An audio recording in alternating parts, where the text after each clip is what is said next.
Hey, I'm Angela. Welcome to the House of Aiken. Today I'm going to be sharing with you how to save money on organic groceries. Now, we are a frugal family of 5.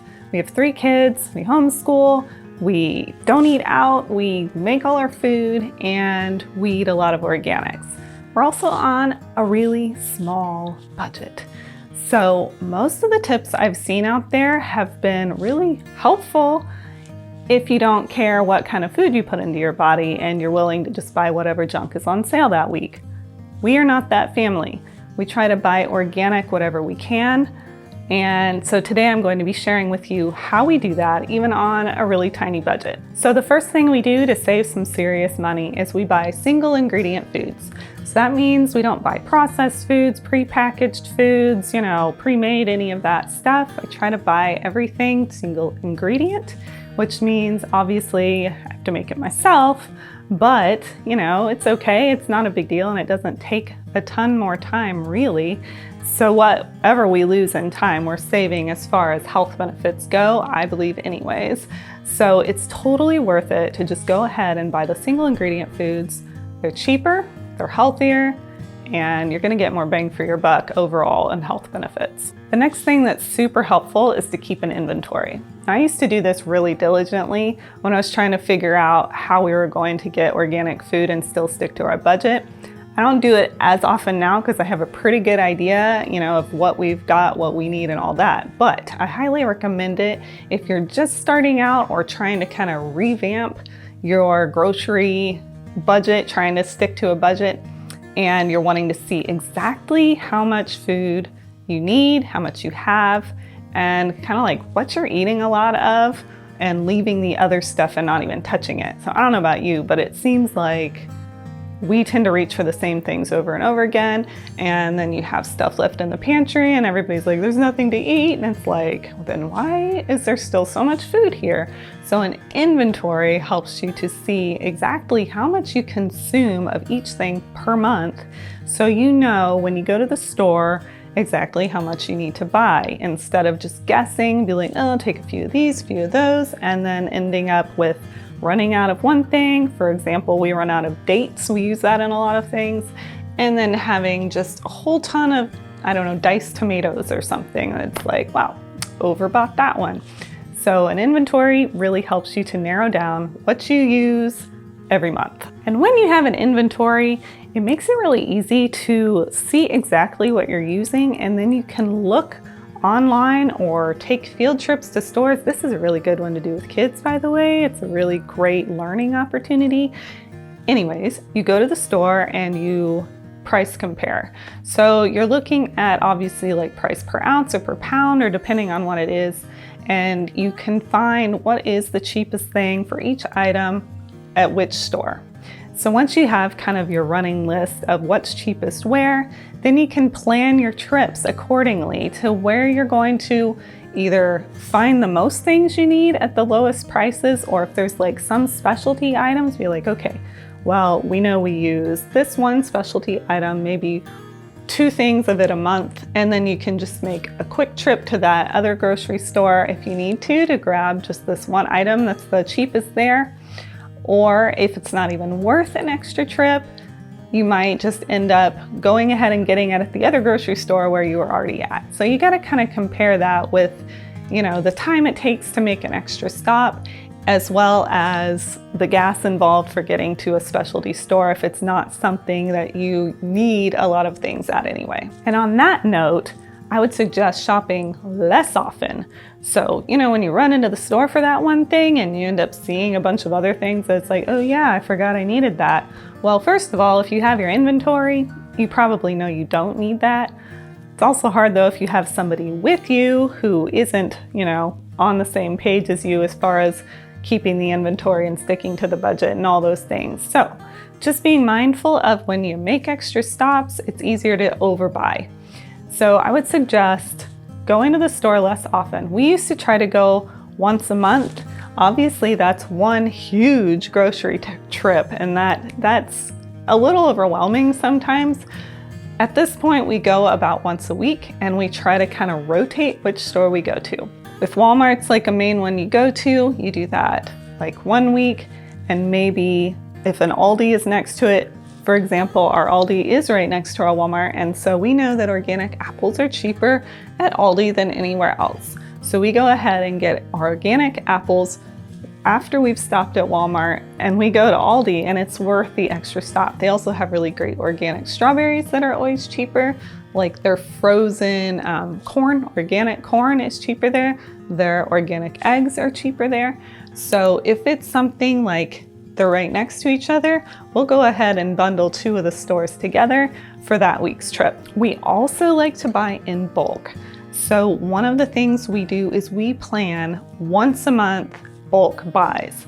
Now, we also have basically 2 places that we buy in bulk. One of them is Azure Standard, which is all online, and you just place your order. It comes on a big truck with a bunch of other people's orders. You go to your drop place, everybody meets up, unloads the truck, and you grab your things and you're done.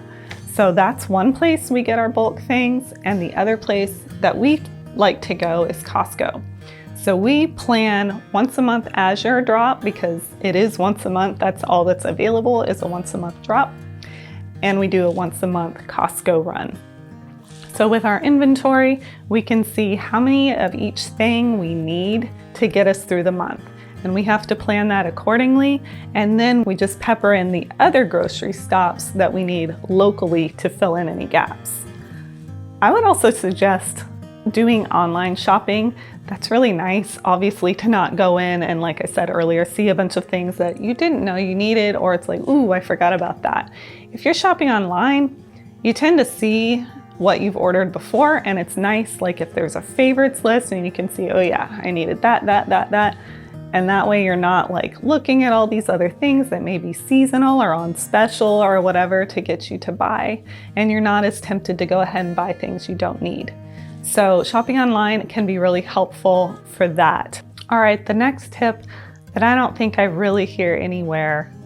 So right here it is, stop buying snacks. Snacks are ridiculously expensive. They're usually prepackaged, like processed foods, even if they're not. Like at Costco, dried mangoes are what, like $17 for like this small bag? They're good, but they are so pricey. So you're gonna lose a lot of money when you buy snack foods. I would suggest, like if there's things like that, like the mangoes, those are pretty, I mean, they're pricey, but they're healthy, right? So if you're going to do things like that, like put it with a meal. So pack in your calories to your meals. Don't eat, small meals and then need a bunch of snacks in between so you feel satisfied. Pack it in to your meals. Then you're not constantly grazing and reaching for a sugary snack. I mean, even the dried mangoes are crazy high sugar. So, I would suggest stopping buying the snack foods altogether because they're expensive. If you're going to get those things, they need, put them with a meal so that you're not going to eat just a ton of it at one time. Another really great thing, which takes some space, but not terribly a lot, there's so many like vertical garden options and things like that, is to grow your own food. So you don't have to have a huge space to grow your own food. Obviously it takes some work, it takes some planning.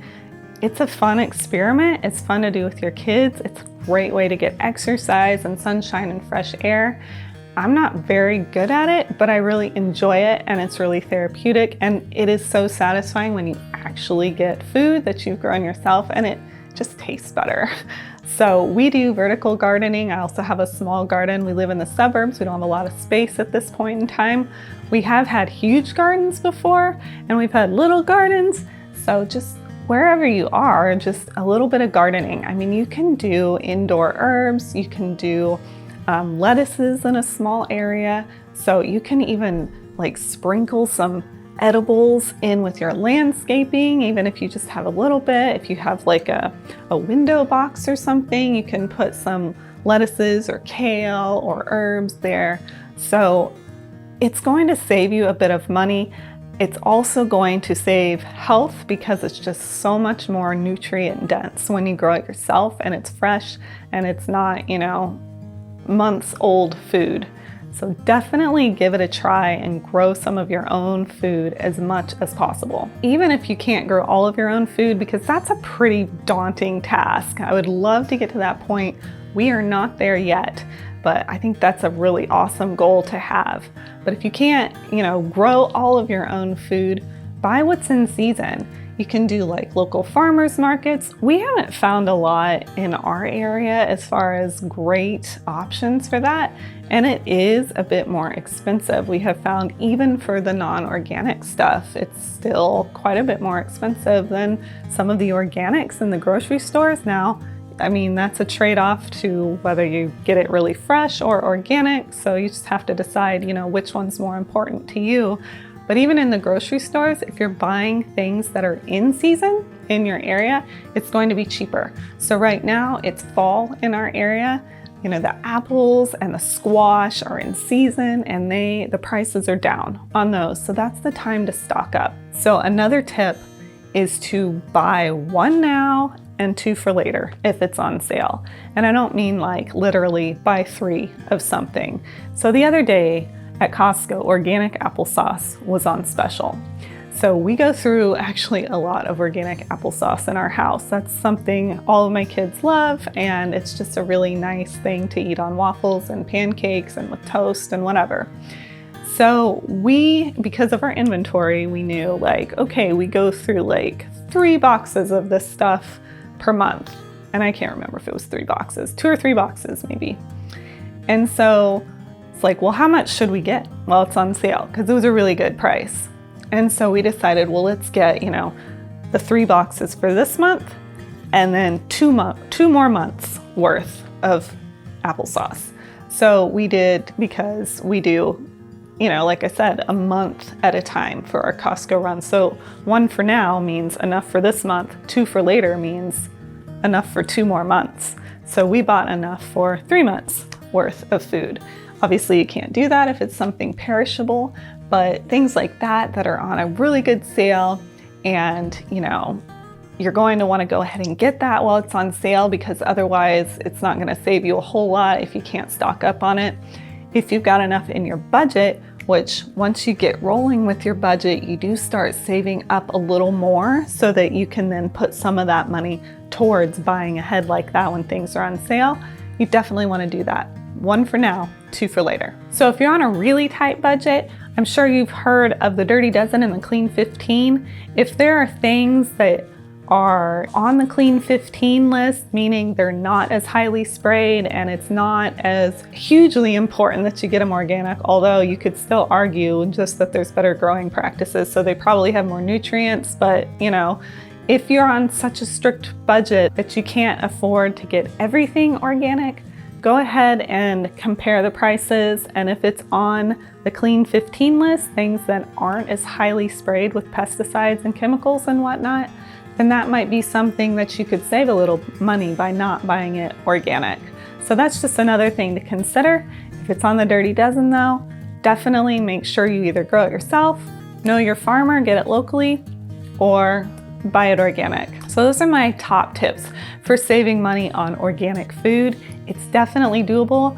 I have not found a lot of information on this. Most of the stuff I see is how to save money by buying, junk food for your family that's really cheap. I don't even do coupons or any of that. I sometimes look at the sales, though they don't usually have sales on organic things anyway, except maybe at Costco. So those are my top tips.